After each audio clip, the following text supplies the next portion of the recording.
Alhamdulillah saya pergi dakwah sudah 4 benua. Jadi yang kita bahas hari ini adalah metodologi dakwah kepada orang non muslim. Bagaimana? Contoh, saya kemarin 2 hari yang lalu ada orang yang murtad datang ke pesantren kita ke Bogor. Udah murtad, bapak ibunya nangis-nangis, murtad anaknya. Kuliah di mana? Kuliah di universitas termewah, umur 20 tahun, laki-laki, murtad. Saya dulu HKBP. Coba kalau saya HKBP yang di Medan datang ke HKBP yang di sini, jangankan beda aliran, beda sekte, satu sekte aja sudah beda cara nyanyinya.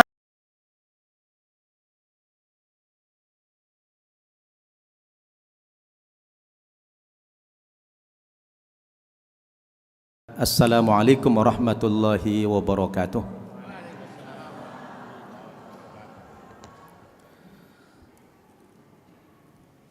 Innal hamdalillah nahmaduhu wa nasta'inuhu wa nastaghfiruhu wa nastahdihi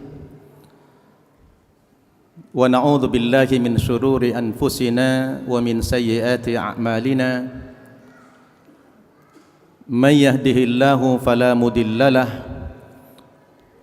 wa may yudlil fala hadiyalah. Wa man lam yaj'alillahu lahu nuran fama lahu min nur. Wa ashhadu an la ilaha illallah wahdahu la syarika lah wa ashhadu anna Muhammadan abduhu wa rasuluh. Fa salawatullahi wa salamuhu alaihi wa ala alihi wa ashabihi wa mawalah. Amma ba'd. Qala Allahu azza wa jal fi muhkami tanzilih wa huwa asdaqul qailin. A'udzu billahi minasy syaithanir rajim. Wa ma arsalnaka illa kaffatan linnas basyiran wa nadhira walakinna aktsarun nasi la ya'lamun. Shadaqallahul adzim. Yang saya hormati segenap pengurus DKM Masjid Darussalam Kota Wisata dan segenap pengurus dan panitia Mu'allaf Fest Masjid Darussalam Kota Wisata yang banyak dipanitiai justru dari Sunda Kelapa nih, berbagi dengan Darussalam. Teman-teman sekalian, para muhtadin, orang-orang yang telah mendapatkan hidayah dari Allah Subhanahu wa taala, teristimewa hari ini kita didatangi pakar-pakar kristolog dari Jawa Timur. Ada Ustadz Mashhud SM yang tidak asing lagi bagi kita. Ada putra almarhum Abdullah Wasian, Ustadz Ezib, dan masih banyak tokoh-tokoh yang lain, para penggerak-penggerak dakwah kristologi. Baru saja Dr. Gigi Karissa sudah menyampaikan yang luar biasa dari pendekatan gerakan-gerakan sholat ditinjau dari aspek ilmu medis, luar biasa. Beliau juga adalah tokoh mu'allaf yang disegani saat ini di tanah air. Saudara-saudaraku yang saya cintai karena Allah Subhanahu wa taala, kaifa asbahtum jami'? Apa kabar kalian semuanya di pagi hari ini? Sehat semuanya? Alhamdulillah. Ini kenapa banyakkan perempuan dari bapak-bapak nih? Hah? Kenapa? Apa karena jumlah kaum wanita lebih banyak sekarang dari kaum bapak? Baik, ini saya dengar ada juga mu'allaf dari luar kota, betul? Ada yang dari Manado, ada dari Kalimantan, dari Bali, dari macam-macam. Iya. Alhamdulillah, saya sangat appreciate sekali kepada program Mu'allaf Fest ini, terutama Masjid Darussalam dan juga Sunda Kelapa yang kita selama ini memang selalu berkolaborasi, ya, mengadakan kegiatan-kegiatan yang semacam ini sudah merupakan rutinitas, terutama Sunda Kelapa yang lebih dulu mengadakan kegiatan mu'allafes yang semacam ini. Alhamdulillah. Baik, saya tidak ingin memperpanjang mukaddimah karena waktunya singkat, hanya 50 menit bagi saya. Ngomong-ngomong, sudah kenal sama saya belum? Hah? Belum? Kok belum? Memang baru jumpa? Baru jumpa? Alhamdulillah. Tapi namanya sudah tahu ya? Siapa tadi namanya? Hah? Nababan. Nababan bukan nama itu. Nababan itu marga. Kira-kira bisa tebak nggak? Saya dari Jawa Timur atau Jawa Tengah aslinya? Hah? Jawa Barat. Dari mana? Ada yang bilang dari Toba. Toba itu apa? Toba itu ada singkatannya, kepanjangannya. Tempat orang Batak asli. Nah, itu Toba namanya. Baik. Saya dikasih materi tentang metode dakwah kepada orang-orang non-muslim. Begitu. Sebelum saya masuk kepada materi ini, bagi yang belum tahu, bagi yang belum kenal, saya menginformasikan, alhamdulillah, saya ada bikin pesantren mu'allaf 6 tempat di Indonesia ini. Ada 2 di Bintaro. Pesantren mu'allaf, putra putri. Jadi orang yang dari agama lain masuk Islam, saya didik, saya sekolahin tingkat SMA, perguruan tinggi. Kemudian ada yang di Bogor, ada 3 di NTT. Jadi kalau ada yang masih mu'allaf baru pengen belajar, yang sifatnya mondok, mondoknya bukan sehari 2 hari, bukan sebulan 2 bulan, tapi tulus zaman, sepanjang masa. Sanggup nggak?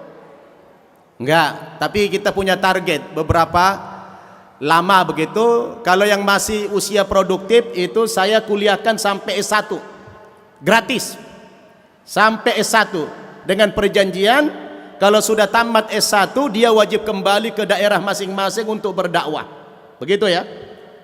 Bahkan ada santri kita saya utus ke Timur Tengah, ada yang sudah 4 orang lulus, 3 dari Irak, 1 dari Sudan. Alhamdulillah. Jadi masuk ke An-Naba itu gratis saja, tidak usah mikirin apa-apa, gratis semuanya, insya Allah. Karena kita punya target bagaimana mu'allaf ini menjadi ujung tombak. Dan biasanya santri saya yang dari 0 mu'allaf itu dididik 1 bulan sudah harus bisa baca Al-Quran, ya, 1 bulan minimal sudah harus bisa membaca Al-Quran. Bahkan sudah banyak yang lancar bahasa Arab. Maka sering orang iri sama saya. Dia tanya, ada orang-orang non-muslim yang muslim, yang umum, Ustaz, saya kadang-kadang iri dengan para mu'allaf itu. Kenapa Pak? Kenapa Bu? Iya, kalian ini mu'allaf tapi pemahaman Islamnya lebih hebat dari kami muslim turunan. Kenapa Ustaz? Saya bilang, kan kalian ini muslim turunan, kalau kami kan muslim tanjakan, saya bilang. Ya, jadi ada muslim turunan, ada muslim tanjakan. Bedanya apa? Apa bedanya muslim turunan kalau dengan muslim tanjakan? Kalau muslim turunan itu diibaratkan naik mobil. Kalau kita naik mobil, kalau jalan sedang menurun, kira-kira yang diinjak rem apa gas? Rem apa gas? Nggak mungkin gas, pasti rem, betul nggak? Makanya suka telat ke masjid, telat ke majelis taklim. Kenapa? Ngerem terus dia, nggak nyampe-nyampe. Coba kalau tanjakan, yang diinjak rem apa gas? Rem apa gas? Gas, makanya gas tancap terus, betul nggak? Saya dulu begitu masuk Islam, saya pribadi seminggu bisa baca Quran, 3 bulan saya lancar bahasa Arab dulu. Kenapa? Dikasih target, betul nggak? Jadi itulah muslim tanjakan, dia tancap gas terus, betul? Nah, alhamdulillah saya beberapa lama setelah itu menjadi dai, dan ini bukan sombong, bukan ria. Ini motivasi kepada para mu'allaf. Alhamdulillah, saya pergi dakwah sudah 4 benua. Saya dulu tiap tahun dakwah ke Amerika, dakwah ke Eropa, dakwah ke Australia, dakwah berbagai negara. Dalam rangka apa? Kita ekspansi dakwah. Karena ayat yang tadi saya bacakan apa? Ini adalah materi saya. Wa ma arsalnaka illa kafatan linnas basyiran wa nadhira walakinna aktsarun nasi la ya'lamun. Silakan dibuka Al-Qur'annya dulu. Yang pakai aplikasi silakan buka. Maaf, saya agak cepat nih. Speednya lebih dipercepat lagi. Ya, waktunya 50 menit. Surat Saba. Surat ke-34 ayat 28. Wa ma arsalnaka illa kafatan linnas. Tidaklah kami utus engkau Muhammad terkecuali kepada seluruh umat manusia. Nabi Muhammad itu diutus oleh Allah kepada seluruh umat manusia, bukan hanya kepada orang Arab. Tapi dalam faktanya Rasulullah itu baru bisa berdakwah di 2 tempat. Baru di Makkah dan Madinah. Di Makkah 13 tahun, di Madinah 10 tahun. Umur beliau berapa? Berapa umur beliau? 63. Diangkat menjadi Rasul umur berapa? Umur 40. Artinya dari 0 sampai 40 dia belum jadi nabi, masih menjadi manusia biasa seperti kita. Belum ada perintah untuk berdakwah, belum ada perintah untuk mengislamkan orang. Beliau ada perintah setelah berumur 40 tahun ketika Nabi sudah menerima wahyu di Gua Hira. Iqra bismi rabbikal ladzi khalaq. Ya. Baru 23 tahun dia berdakwah. Di Mekah 13 tahun, di Madinah 10 tahun. Rasul belum pernah ke Amerika, belum pernah ke Eropa, belum pernah ke negara sini. Sementara ayat tadi mengatakan wa ma arsalnaka illa kaffatan linnas. Tugas beliau kepada seluruh umat manusia. Coba pertanyaan saya, apakah tugas kenabian itu sudah selesai atau belum? Waktu Nabi meninggal tugas kenabian sudah selesai belum? Belum. Islamnya sudah selesai belum? Hah? Islam sudah selesai belum? Sudah. Ketika Nabi meninggal, beberapa hari menjelang meninggal, beliau mendapatkan wahyu terakhir. Ketika di mana? Ketika Haji Wada di Arafah. Nabi mendapatkan ayat terakhir apa? Surat Al-Maidah ayat 3. Al-yawma akmaltu lakum dinakum wa atmamtu alaikum ni'mati wa raditu lakumul Islam madinah. Ya, ini ayat penutup nih. Al-yawma akmaltu lakum dinakum wa atmamtu alaikum ni'mati wa raditu lakumul Islam madinah. Artinya apa? Pada hari ini telah ku sempurnakan agamamu, telah ku cukupkan nikmatku kepadamu, dan aku ridho Islam itu menjadi agamamu. Jadi ayat ini wahyu terakhir. Apa? Wahyu terakhir. Artinya Al-Quran sudah distempel. Al-Quran sudah sempurna. Al-Quran sudah tidak ada lagi kekurangannya. Maka orang Islam tidak usah mencari-cari agama lain, tidak usah mencari-cari referensi lain, karena Islam itu sudah sempurna. Jangan ada inovasi-inovasi baru lagi dalam Islam ini. Udah cukup. Yang belum sempurna apa?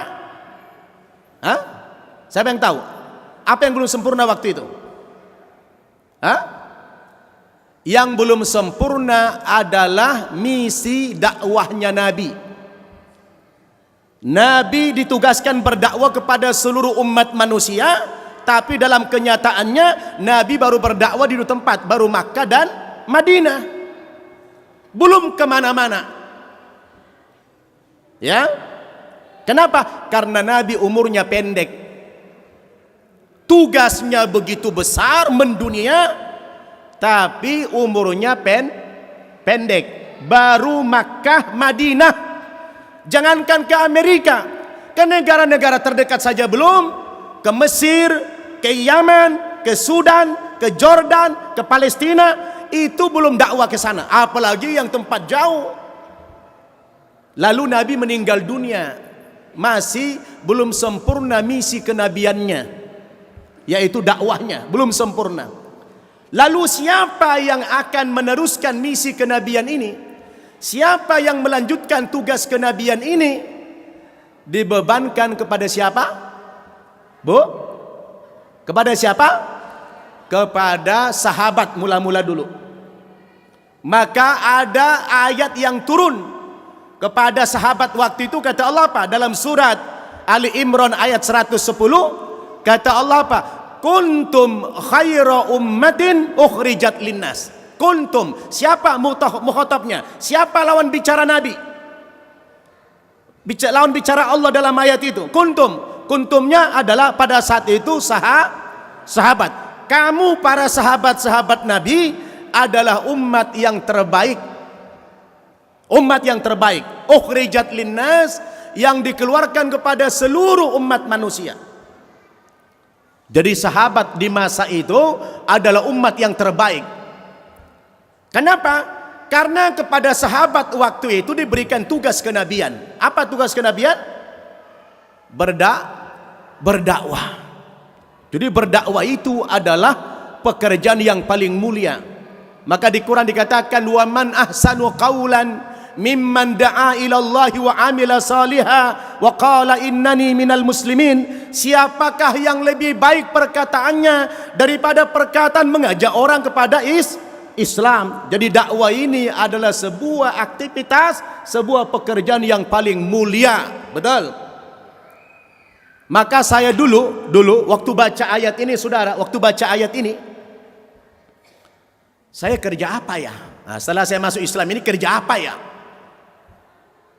Saya termotivasi membaca ayat ini. Saya lihat itu dalam surat Fussilat. Ternyata pekerjaan yang paling mulia di dunia ini apa? Pekerjaan dakwah. Dakwah itu apa? Mengajak orang. Mengajak orang. Terutama dari non-muslim kepada Islam. Maka bahasanya mengajak. Jangan sampai kesannya mengejek. Ya? Jadi dakwah itu bentuknya apa? Mengajak. Jangan sampai kesannya mengejek. Dakwah itu hakikatnya membina. Jangan sampai kesannya menghina. Betul? Dakwah itu mengajar. Mengajar, dakwah itu mengajar. Jangan sampai kesannya menghajar. Betul? Dakwah itu sejatinya merangkul. Jangan sampai kesannya memukul. Betul? Jadi kalau dakwah, maka yang perlu antum tahu, sarana perjuangan itu ada 3. Catat, tolong dicatat. Sarana perjuangan itu ada 3. Ya, berapa? Ada 3. Yang pertama namanya dakwah. Yang kedua namanya hisbah. Yang ketiga namanya jihad.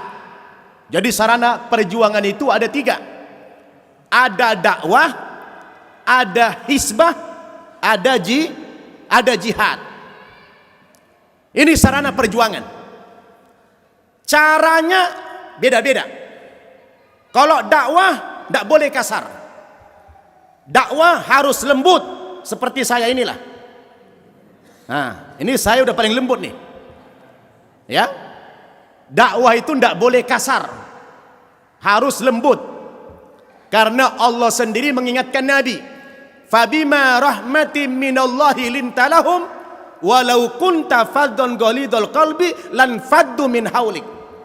Dikarenakan rahmatlah dari Allah kepadamu Muhammad, sehingga engkau bisa berlemah lembut. seandainya engkau bertutur kata yang kasar dan berhati yang keras, apa yang terjadi? Lan faddu min haulik, niscaya orang-orang yang kau dakwahi akan lari meninggalkan dakwahmu, kata Allah. Ustaz, kenapa ada Habib kalau ceramah itu kasar, keras? Oh, kalian harus tahu, si Habib itu bukan dakwah. Si Habib itu namanya hisbah. Hisbah itu apa? Hisbah itu adalah amar ma'ruf nahi mungkar. Mencegah kemungkaran itu namanya hisbah. Nah, kalau hisbah ini tidak boleh lunak-lunak, tidak boleh lembut-lembut mencegah kemungkaran. Datang ke depan diskotik, apa bisa? Mbak, Mas, tolong dong Mas ditutup ini. Bisa. Harus galak. Ini tempat maksiat. Ini sarana kemungkaran, tutup. Kalau kamu tidak tutup, saya hancurkan. Begitu galak. Karena Nabi katakan apa? Man ra'a minkum mungkaran falyughayyirhu biyadi. Siapa yang melihat kemungkaran, rubah kemungkaran itu dengan apa? Pertama dengan tangan, bukan orangnya, tapi sarana kemaksiatan itu dirubah. Sarananya yang dihancurin, bukan orangnya. Jadi beda. Jadi kalau ada ustadz di masjid marah-marah, ngamuk-ngamuk, oh itu salah tempat. Itu salah tempat, bukan pada tempatnya. Masjid itu sarana dakwah, bukan sarana hisbah. Nah, ini ustadz-ustadz semestinya harus tahu ini. Ya. Terutama mu'alaf yang belum belajar Islam sudah ujuk-ujuk jadi penceramah. Sudah jadi ustadz, sudah dipanggil ustadz di masyarakat. Ini tidak boleh. Nanti bisa merusak citra Islam itu sendiri. Belajar dulu. Saya dulu begitu masuk Islam, tidak ujuk-ujuk jadi penceramah. Saya belajar dulu di pesantren, saya belajar lagi dulu di Lipia. Belajar dulu. Setelah kita punya ilmu, sudah merasa kita punya basic Islam, barulah menyampaikan. Betul? Baru menyampaikan. Seperti Dokter Karissa tadi. Beliau menyampaikan di bidangnya apa? Beliau seorang dokter. Beliau seorang dokter. Jadi basicnya dokter. Yang disampaikan materi-materi kedokteran dari perspektif Islam. Betul? Bagus. Tapi kalau menyampaikan masalah-masalah syariah, ente belajar dulu. Belajar dulu. Apalagi metodologi dakwah ini belajar dulu.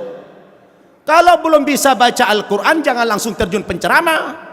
Belajar dulu Al-Quran, belajar dulu hadis, belajar dulu fikih, begitu. Ya. Maka jangan lama-lama mu'alaf. Saya udah 30 tahun masuk Islam, bilang orang ustadz mu'alaf. Malu saya. Saya bilang kapan tidak mu'alafnya saya ini. Mu'alaf terus saya dipanggil. Ya. Mu'alaf itu tidak boleh lama-lama. Paling lamalah 2 tahun. Habis itu Anda sudah harus menjadi apa? Pendakwah. Di pundakmu ini ada tanggung jawab dakwah. Kenapa? Karena kalau orang yang berlatar belakang mu'alaf jadi pendakwah, itu bobot dakwahnya lebih hebat daripada ustadz-ustadz yang lahir muslim, yang muslim turunan tadi. Kenapa? Karena antum itu punya latar belakang, tahu kelemahan-kelemahan agama. Maaf, saya kalau dakwah kepada orang Kristen tidak lama-lama saya. 1 kali 2 kali pertemuan sudah gugur, minta masuk Islam dia. Justru pengalaman dakwah siapa? Yang sulit mengislamkan orang Islam. Mengislamkan orang Islam lebih sulit daripada mengislamkan orang lain. Kenapa? Kita tahu metodenya, betul? Tahu metodenya. Makanya lanjut, sarana perjuangan berapa tadi? 3. Pertama apa? Dakwah. Dakwahnya boleh keras tidak? Boleh kasar tidak? Tidak. Yang boleh kasar yang mana? Yang hisbah. Karena itu apa? Nahi mungkar. Jadi kalau ada ustadz di masjid teriak-teriak marah-marah, itu tegur itu. Tidak boleh. Kenapa? Anda sedang berdakwah, Anda sedang taklim, jangan marah-marah. Bukan pada tempatnya. Anda kalau marah-marah di mana? Diskotik, di bar, tempat maksiat, itu marah-marah di situ. Baru yang ketiga sarana perjuangan namanya jihad. Jihad yang saya maksud ini bukan jihad amwal, tapi qital, Jihad secara fisik. Wa qatilu fi sabilillahi alladzina yuqatilunakum wa la ta'tadu innallaha la yuhibbul mu'tadin. Catat, surat Al-Baqarah surat kedua ayat 190. Jadi kalau perang fisik, oh itu tidak bisa main suara-suara lagi. Fisik lawan dengan fisik. Jangan orang sudah main begini, kawan stop kawan stop. Tidak bisa. Kalau sudah begini juga. Tapi bentuk kita dalam Islam itu adalah defensif, membela diri. Tidak boleh kita mencari musuh lebih awal, haram. Haram hukumnya orang Islam cari-cari lawan. Oh, bayang senjata. Haram hukumnya, itu menyimpang dari Quran. Tapi kalau ada orang memerangi kita secara fisik, haram pula kita tidak perang. Kita harus lawan. Itulah ayat wa qatilu fi sabilillahi. Perangi di jalan Allah. Siapa? Alladzina yuqatilunakum, yang kamu perangi orang-orang yang memerangi kamu. Kalau sudah mati musuhmu, wala ta'tadu. Oh, jangan kau cincang-cincang lagi, jangan kau pretelin tubuhnya, kubur. Innallaha la yuhibbul mu'tadin. Allah tidak suka dengan orang yang melampaui batas itu. Jangan seperti orang-orang Serbia terhadap Bosnia. Sudah mati orang Islamnya, dicincang-cincang, tubuhnya dikasih makan anjing. Itu biadab, betul? Jangan mentang-mentang sudah kita bunuh ini lalu cincang, tidak boleh, haram hukumnya. Karena perang fisik dalam Islam itu hanya defensif saja, membela diri, betul? Kalau sudah mati kubur. Jadi 3 sarana perjuangan itu. Pertama apa? Dakwah. Kedua apa? Hizbah. Hizbah itu apa? Nahi mungkar. Yang ketiga apa? Jihad. Jihad itu apa? Jihad secara bahasa artinya bersungguh-sungguh. Jihad itu ada 2. Ada jihad bil anfus wal amwal. Ada jihad bil anfus itu maksudnya dengan jiwa, dengan pengorbanan fisik itu. Ada jihad yang lain bil amwal, dengan materi. Materi di sini bukan hanya harta, tenaga, pikiran, semua adalah termasuk amwal, aset pribadi. Jadi aset pribadi yang namanya harta bukan cuma fulus. Amwal itu bukan hanya fulus, tapi amwal di sini adalah aset pribadi. Bisa dalam bentuk intelektual, bisa dalam bentuk tenaga, bisa dalam bentuk harta, dalam bentuk yang macam-macam. Itulah amwal. Maka 2, bil anfus wal amwal, jiwa dan harta. Harta di sini adalah aset pribadi tadi. Paham Tom? Baik. Jadi yang kita bahas hari ini adalah metodologi dakwah kepada orang non-muslim. Bagaimana? Ustadz, antum apa kuncinya bisa antum sukses dakwah kepada mereka? Saya tidak punya metode sendiri kecuali saya merujuk kepada Al-Quran. Metode dakwah itu sudah ada di Quran. Coba kalian buka surat ke-16. Surat An-Nahl ayat 125. Surat apa? Speednya terlalu cepat saya ngomong ini? Hah? Ya, saya mengejar waktu karena tinggal 10 menit lagi. Oke, saya percepat. Metodologi dakwah itu ada di Quran. Surat apa tadi? An-Nahl ayat berapa? 125. Apa bunyi ayatnya? Ud'u ila sabili rabbika. Pertama apa? Bil hikmah. Yang kedua, wal mau'izatil hasanah. Yang ketiga, wajadilhum billati hiya ahsan. Oh, ini 3 metodologi dakwah ini. Siapa yang mempraktekkan 3 metode ini dalam dunia dakwah, dia berhasil. Dia pasti berhasil kalau sudah praktek dengan 3 cara ini. Dan ini saya lakukan. Ya, ajaklah manusia itu ke jalan Tuhanmu, kepada Islam, kepada kebenaran ini dengan 3 cara. Cara yang pertama apa? Bil hikmah. Apa itu bil hikmah? Wada'us syai' fi makanih. Bil hikmah itu meletakkan sesuatu pada tempatnya. Itu bil hikmah. Tapi kalau dalam tafsir itu lebih luas lagi penjabarannya. Bil hikmah itu bisa diartikan sebagai bil ilmi, dengan konsep, dengan ilmu. Bil hujjah, dengan hujjah.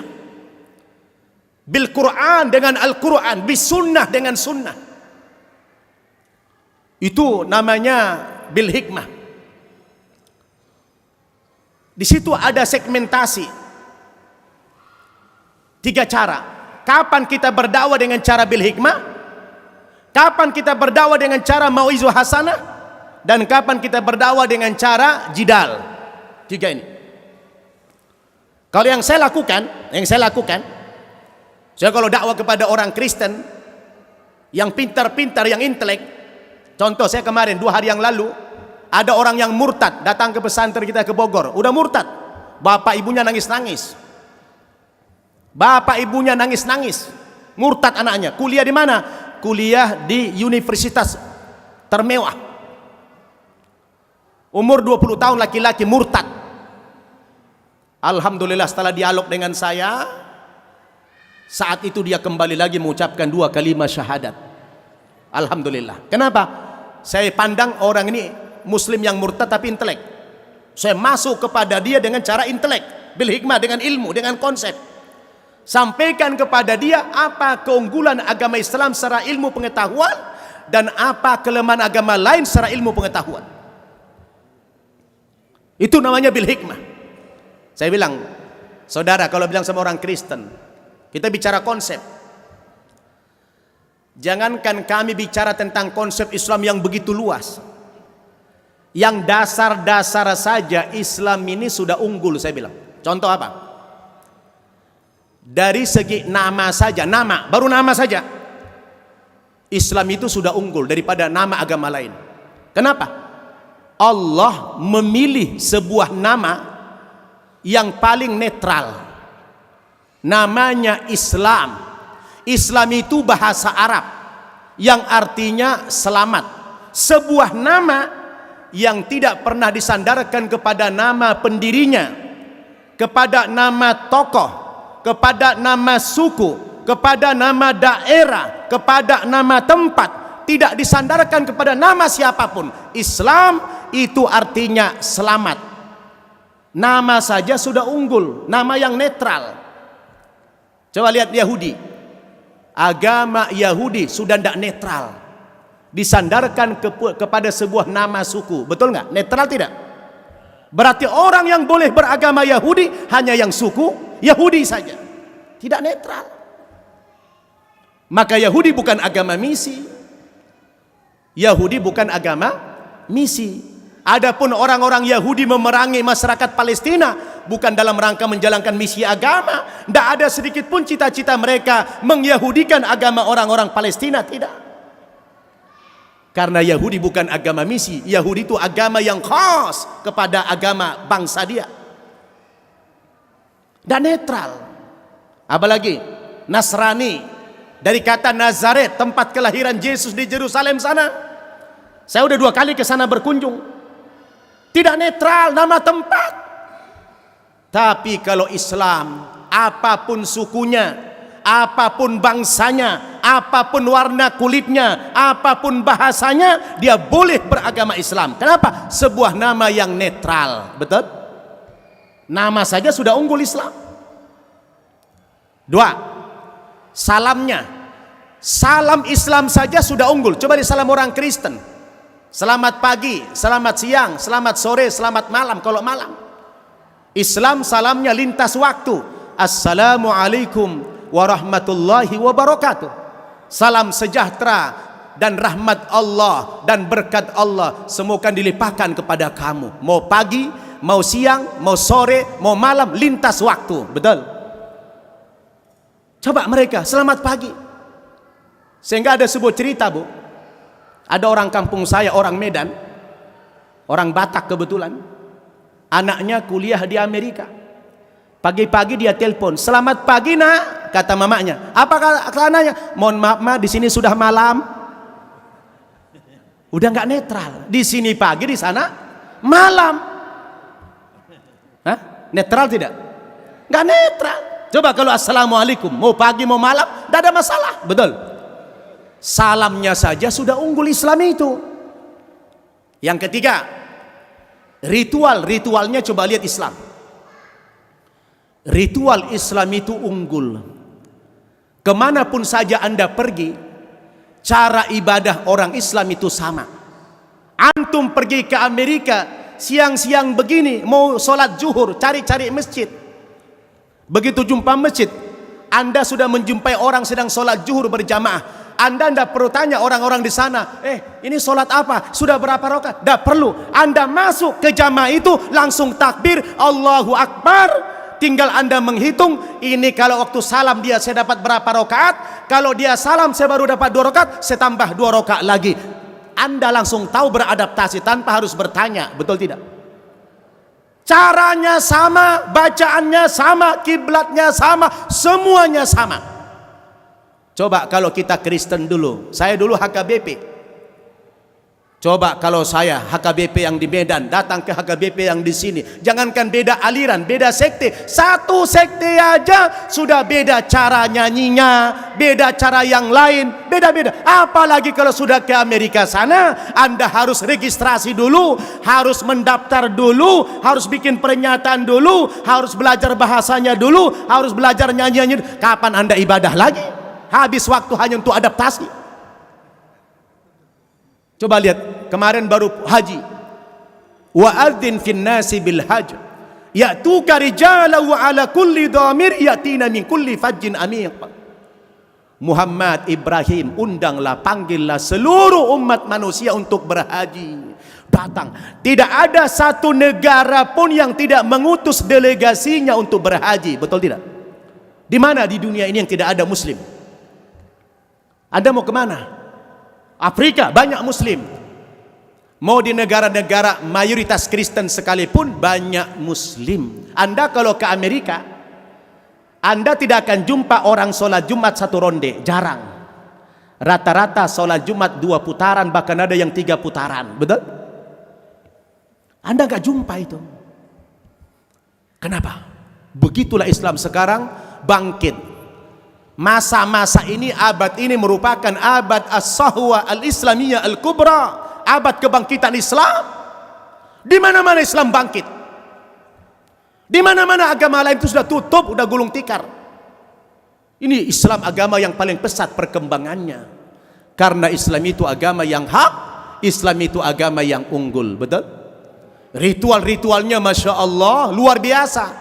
Apalagi kalau Anda sudah membedah Al-Quran, Anda bandingkan dengan Alkitab, baina sama'i wa sumur. Baina sama'i wa sumur, antara langit dan sumur sudah. Jauh sekali perbandingannya. Kenapa? Al-Quran adalah wahyu Allah yang otentik, yang terpelihara. Sedangkan kitab suci yang terdahulu sudah tidak terpelihara lagi. Inna nahnu nazzalna dzikra wa inna lahu lahafidun. Kami yang menurunkan Al-Quran, kami pula yang memelihara keaslian, kemurnian, keotentikan daripada Al-Quran, dijamin sama Allah Subhanahu wa ta'ala. Kenapa? Itulah jaminan Allah. Karena tidak akan ada lagi kitab suci baru, Al-Quran sebagai wahyu yang terakhir, yang tidak mungkin ada kitab suci baru lagi, betul? Maka Al-Quran itu dijaga oleh Allah dari kepalsuannya.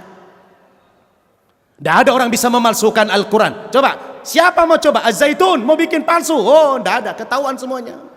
Bobrok-bobroknya ketahuan semuanya. Ada di sini Zaitun belum ada?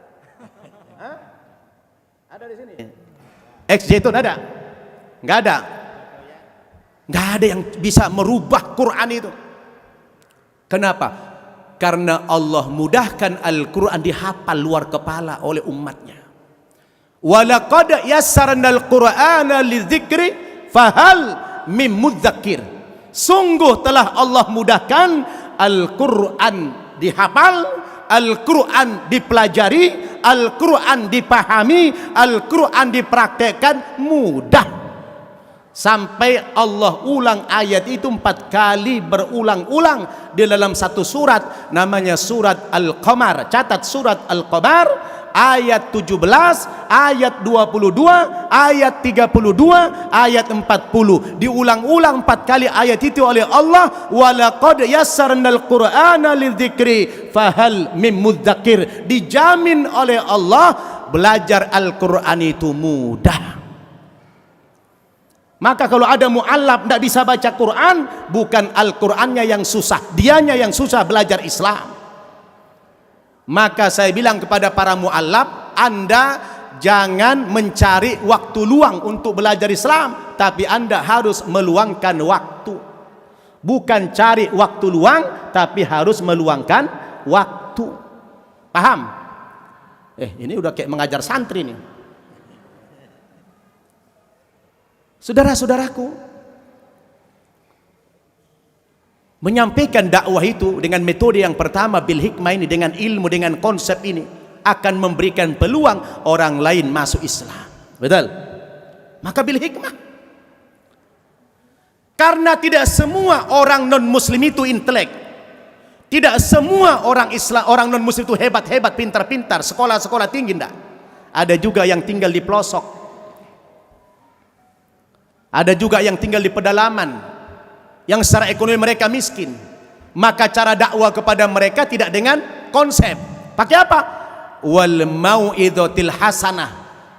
Mereka orang-orang di kampung sana yang butuh bukan ceramah, yang mereka butuh bukan konsep, yang mereka butuh apa? Aplikasi.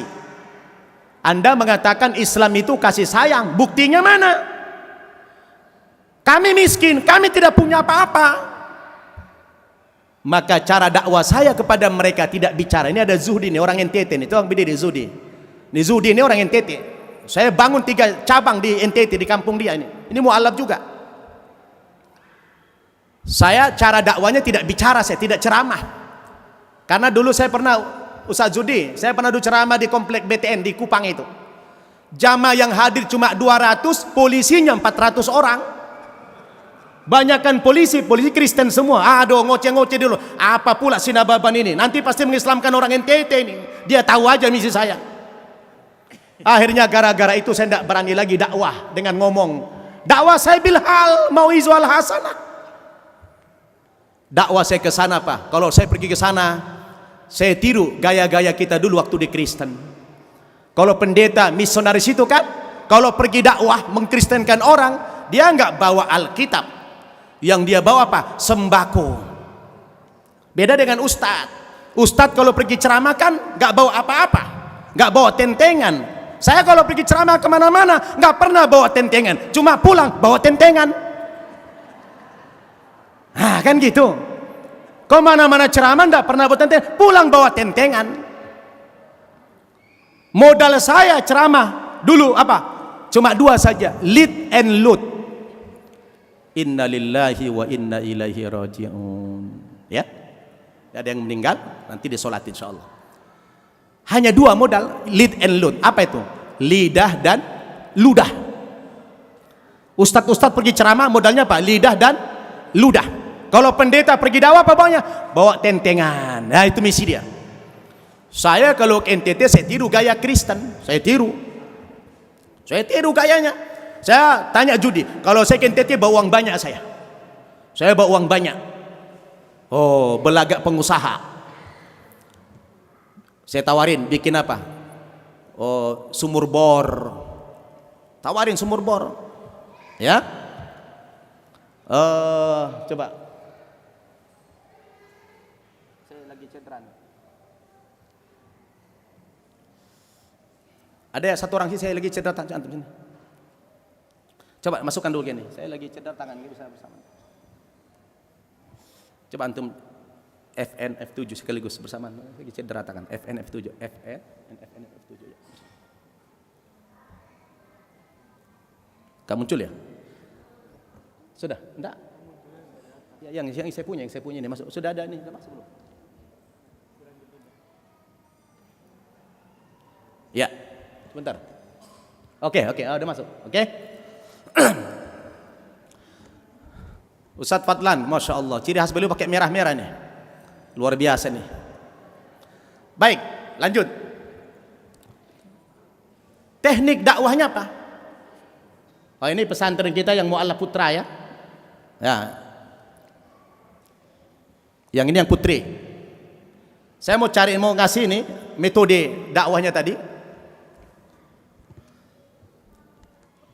Saya datang ke NTT, gaya saya sama dengan gaya Ustadz Fadlan nih. Datang ke NTT. Kalau beliau bawa sabun, kalau saya bawa uang Ustadz, saya pergi ke NTT. Tawarin bikin sumur bor gitu ya. Ya, sumur bor. Sebentar ya. Sebentar. Boleh toleransi dikit ya. Ya, sumur bor. Akhirnya apa? Saya bilang sama orang sana, mau ndak kalau saya kasih kalian sumur bor, nanti airnya saya alirkan ke rumah-rumah penduduk non muslim. Saya tidak pandang agama apapun agama anda, saya dari sisi kemanusiaan. Oh, mereka senang. Kenapa? Orang di NTT itu sulit air, airnya susah sekali. Mereka senang. Ya, contoh ini, saya kalau ke NTT dakwah seperti presiden saya diperlakukan nih, dimuliakan saya di sana. Lihat nih, sambut luar biasa. Saya cepatin dulu. Saya cepatin dulu nih. Nanti nih. Tar, ini nanti aja, nanti dulu. Ini kayak gini nih. Waktunya udah habis soalnya. Segini. Saya datangkan sumur bor begitu dengan biaya besar. Udah sumur mana-mana gali tidak berhasil.